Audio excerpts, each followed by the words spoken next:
The polarity here, not polarity, the contrast is toothpick and forest. You know, they're unrelated. But then you realize they're wood. So you found a commonality they share in common. Toothpick is wood, forest is wood. So they're home.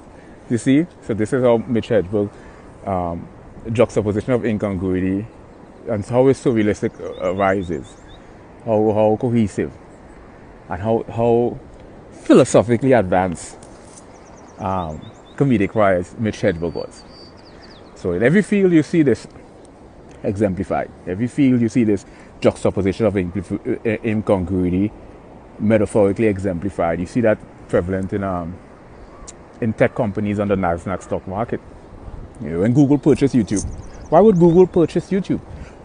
What is the relationship between Google and YouTube? Google is a search engine and YouTube is a video sharing network. What is the disparity? What is the commonality? Why would Google purchase YouTube? So that's a contrast. A search engine, right, and a video sharing website, right? But when Google purchased YouTube for $1.5 billion, what they do a year later was a fascinating phenomenon. They made every single user on YouTube convert their username to Gmail account. So that automatically made Google one of the largest email registrar on the planet. Boom! That's a fact.